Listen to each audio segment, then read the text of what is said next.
Today we're going to talk about creative off-camera flash when you're stuck inside on a rainy day.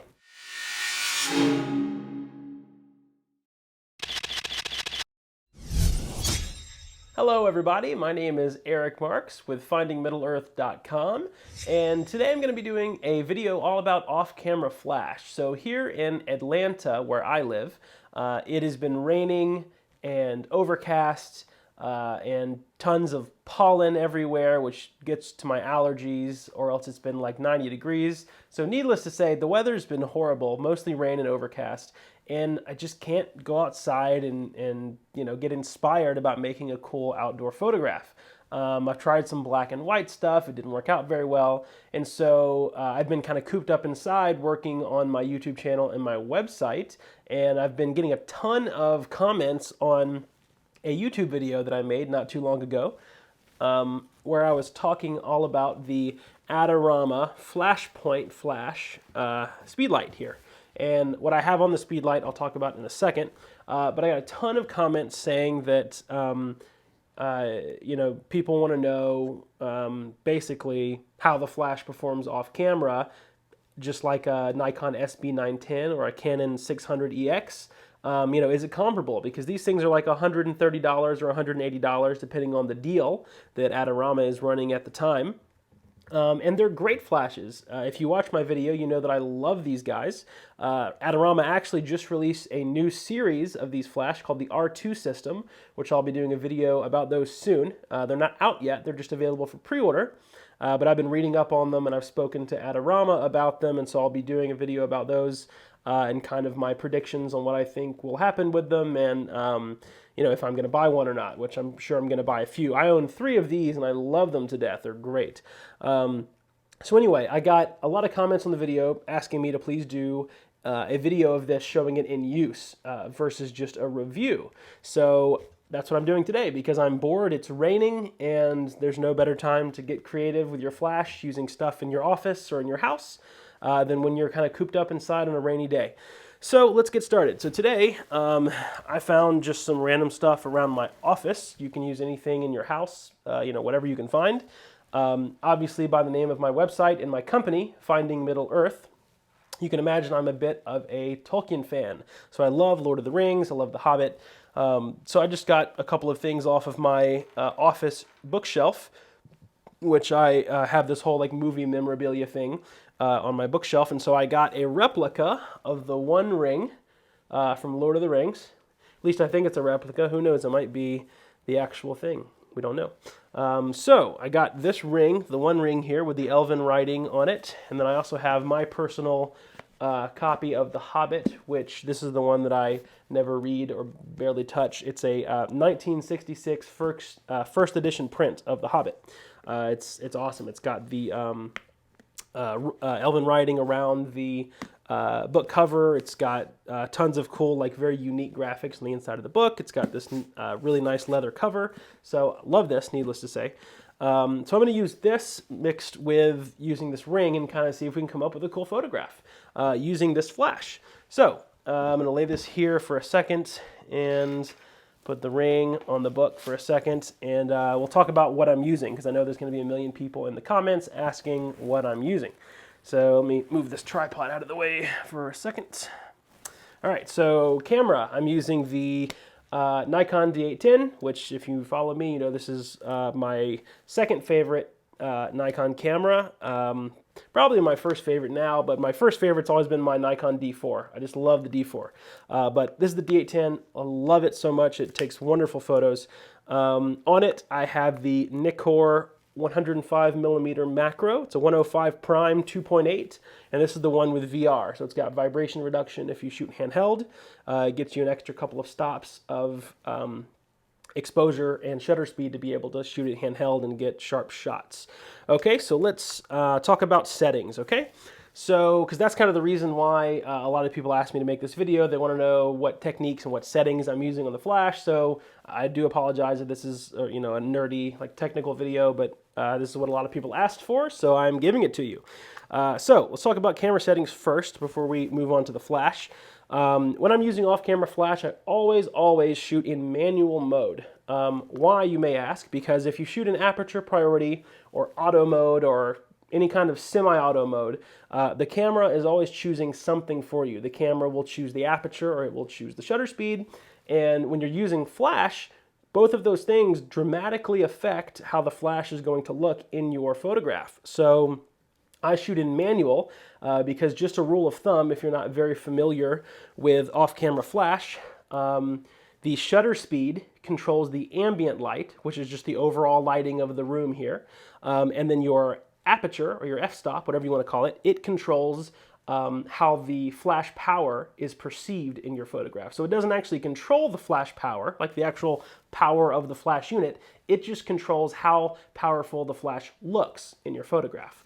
Okay, so aperture controls how the flash power looks, and your shutter speed controls how the ambient light looks. Okay, so now that we've gone over that, settings, right now I'm at f8, which is kind of a good starting point when you're using a macro lens, because macro lenses have insanely shallow depth of field. So if I actually shoot this at 2.8, I might have like a hair of the photo in focus, and I want a little more than that for this. So I'm going to start on f8 and we'll go from there. Shutter speed, I'm at 250th of a second because that is my camera's sync speed.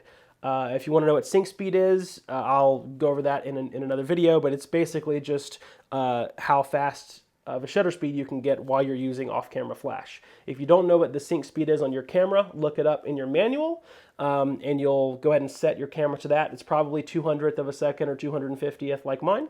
So I'm using 250th of a second, f8, and ISO 64. That's because this is a D810 and its native is 64, which is awesome. But your native is probably ISO 800, so that's beautiful. That's perfectly fine. So that's my camera settings on my flash here. So I have a wireless trigger for my flash. This is the Flashpoint R1 trigger. It came with the flash, which is what's so great about these, for like 140 bucks.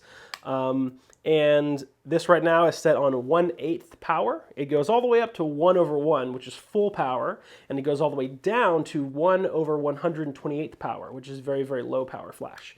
So I'm going to start on 1/8 for the power, and on the flash, I have a Easy Box by Lastolite. It's just a quick little throw-up soft box you can put on your Speedlight to kind of soften the light up a little bit. So I'm going to do a couple softening the light, and I'll do a couple without the soft box so you can see the dynamic difference it makes going from harsh light to soft light. So let's go ahead and get this started and kind of build up this shot here a little bit, okay? So like I said, I'm using my Hobbit book and ring here. So let's put the, let's see, so this Hobbit cover here, as you can see, it actually says J.R.R. Tolkien and it says The Hobbit. So what I'm probably going to do is put the ring somewhere in the middle in this picture here so that I can get the Tolkien in focus, the ring kind of in focus, and then just ever so slight blur of The Hobbit. At least that's the way I'm envisioning it in my head. So we'll see if I can achieve that with flash hitting it, and we'll see how it goes. And I don't know if I want it laying really flat. I might have it propped up a little bit, but I'm going to have to find something to prop it up on in a second. So one other thing you want to do before you shoot any kind of macro photography, and especially flash photography, because flash kind of accentuates small details, you want to take a microfiber cloth, or really any kind of cloth, and just wipe off the area you're going to be working on. So I'm going to be setting this ring on this book, so I'm going to wipe off the book cover just in case there's any dust or anything on their hair or fuzz or anything. I'm also going to give the ring a nice wipe just to make sure there's no fingerprints or anything like that, because that all will show up on the final image, and that's just more time I have to spend in Photoshop. Okay, so all the things that you can get right in camera before you go into the post-processing, go ahead and get those taken care of because it will save you time. Okay, so I got that all nice and shined up there. Now let's see where the elven writing is. I'm just going to touch the top of the ring so that I'm not touching the writing. I want to get to the bulk of the writing here. Okay, so let's put the ring here. And I'll put the chain kind of in between the words V and Hobbit. I'll just kind of drop the chain in the back. Okay, let me move this around. Let's scoot the book back a little bit. just going to take my fingernail and nudge this ring over so that I don't put a fingerprint on it. Okay, so let's just see how this looks, all right?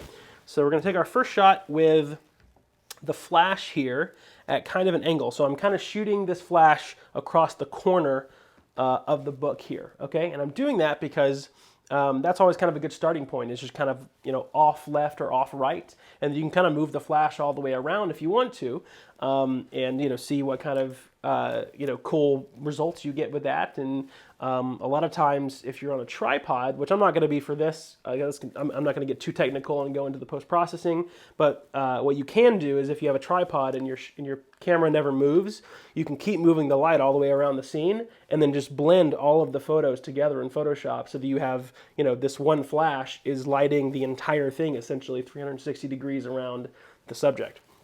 So anyway, we're going to go ahead and take the shot, like I said, starting at 250th of a second, f8. All right, I'm actually going to be shooting in manual focus for this one. That's just the way I prefer to do things on a macro lens, just because it's easier for me to see right when it comes into focus, and I can just snap the shot instead of have to wait on autofocus to try to find it. So let's shoot in manual focus, f8, and the flash power is on 1/8 power, and we'll take our first shot. Let's see here. All right, that looks cool. Squeeze off the shot. That's actually pretty cool. I don't know if you can see that at all, but that first shot is actually a pretty cool result. You got some nice highlights across the elven writing. It pops, some of the side lighting on the book so that it really accentuates that yellow color, but the green of the book is kind of washed out. So I want to up the flash power a little bit. So we're going to take the flash power to 1/4 power now. So it's 1/4 power, okay? And we'll get everything in focus and we'll squeeze off another shot.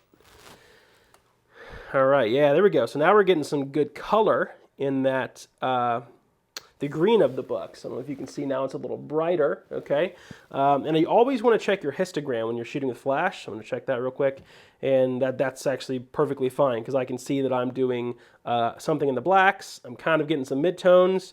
And then I have just ever so slightly a little bit in the whites, which means I'm not clipping the brights, which is great. I just have good enough information to work with because I do know the dynamic range of this camera and I can pull back easily enough from that shot. But you do want to check your histogram just to make sure you're not burning out something that you can't recover later. And burning out basically just means you've gone too bright and you can't recover that. It's just going to show up as a white blob in the final image. Okay, so this is pretty cool. So let's try something different. Let's move the flash, okay? So let's take it from off left to maybe the side, okay? So let's move the book a little bit so we can fit this big bulky thing here. All right. So I'm just going to shoot this from the side and we'll see. It's probably going to create some cool shadows. So I just have it literally directly from the side, no angle whatsoever like I did last time. And we'll see what this does here. So I'm still at f8, still at 2/50th of a second. Flash is on 1/4 power. Okay, let me get it in focus and squeeze off the shot. All right, so that's a little harsh because the light has just gotten closer. So I'm going to tone the flash power back down to 1/8 power. Okay, let's see here. And take the shot. All right, that is pretty cool, actually. I really dig that. You can't really see the Hobbit writing, which I'm okay with. I mean, I'd probably have to be shooting at like f20 or f22 or something like that. But that's just kind of a cool shot right there. I don't know if you can really see that at all. Let me pull it back up. But you have the Tolkien writing, the one ring, and then the kind of the green leather of the book cover. So that's pretty cool. I'm digging that. But I just got this random idea. It just kind of dawned upon me as I'm recording the video. I haven't rehearsed any of this, and this might be kind of funky. But I'm going to ditch the book for a second. Let me move this flash out of the way for a minute. And I have these hard drives here called Drobos. That's what these little black things are here. And they're just basically my hard drives that back everything up. But they have these little magnetized pop-off lids that are black and extremely, extremely reflective, as you can see on the light. And so I think if I lay the ring on this, it'll act as like a mirror effect, and it'll mirror the reflection of the ring. So I'm going to try that. That would actually be pretty cool. So let's go ahead and get the book out of the way. All right, let's move the book. And I'm going to wipe this surface off because since it's a straight black and very reflective, probably has a lot of dust and fingerprints on it. So let's get that a nice wipe here. Good. All right, let's put the ring on it. I think this is going to be really cool. I'm kind of excited about this. Literally, as I was recording the video, I'm like staring at these things and I'm like, you know, this might be kind of cool. All right. Oh yeah, I can already tell this is going to be pretty cool. All right. It's literally like a mirror. You're just looking at a perfect reflection of this, the elven writing here. Okay. Let's move this back.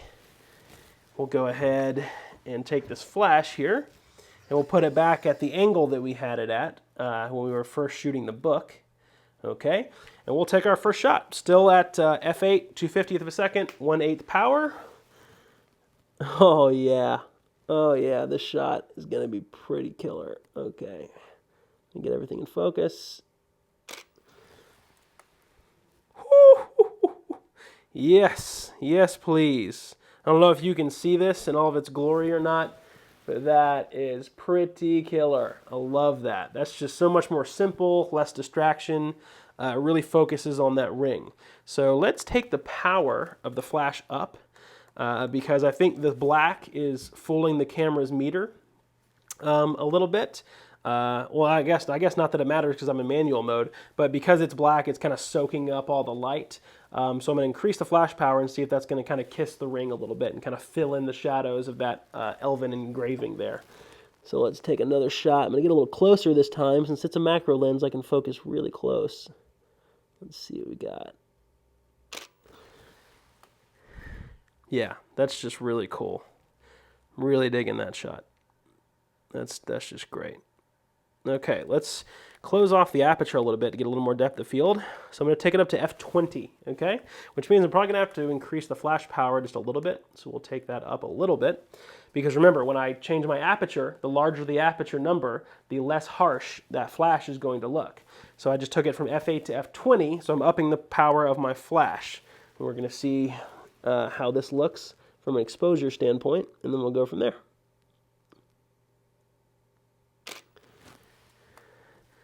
Yeah, this is just super cool.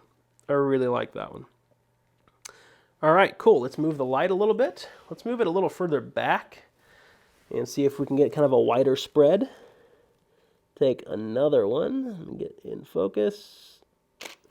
Beautiful. Yeah, another super cool. It's basically rendering everything as black except for the ring. Let's use this. Again, kind of from the side. All right. Okay. I just went down to f16 because I don't want quite that much depth of field as I had before when I was at f20. Yeah, that's really cool. Yeah, I kind of like the light coming from that side a little more, actually. There we go. I think that's my money shot. That kind of brightened everything up very nicely. So I'll overlay this, of course, on the video, but I think that is pretty killer looking. And, you know, these aren't anything that, and it's not to say that you can't put these in your portfolio, but these are just things to keep your mind, you know, inspired and keep you creative on these rainy days when you can't go out and shoot. So I encourage everyone to do this. I love doing this from time to time. I'll just find stuff around my house to shoot, and sometimes things do end up in my portfolio. I actually have landed 2 product photography jobs, and I'm not a product photographer, just because I've posted 2 photos of my personal watches. I have a couple of like watches that I wear when I dress up, which I very rarely dress up. I'm almost always in hiking boots and you know, just regular clothes. I'm not a dress up kind of guy. But when I do dress up, I have some dressier watches, and so I took a couple pictures of those when I was just bored one day, and a couple of people on Facebook that like know people, you know, friends of friends that own like just small little jewelry stores. They're like, hey, I know this guy that posted a picture of this watch. So you never know, you know, just find something interesting, share it online, and you might get a cool opportunity from it. So anyway, I hope you guys enjoyed this video. I love doing these little, you know, educational video things for you guys. It thrills me to comment back and that you guys actually like them and watch them. Again, I love the Adorama Flashpoint system. They do have the new R2 system, so I will be going over my thoughts on those very soon in a future video. And other than that, I would like to end by saying, if you have never watched a Lord of the Rings movie and you've been completely lost this entire time as to what I'm doing, I encourage you to go watch every single Lord of the Rings movie right now. And when you come back, then you'll know exactly what I'm talking about with The Hobbit, Lord of the Rings, and all that stuff. And like I said, this is a replica. I'm not really sure if it's the One Ring or not, but I guess there's only one way to find out.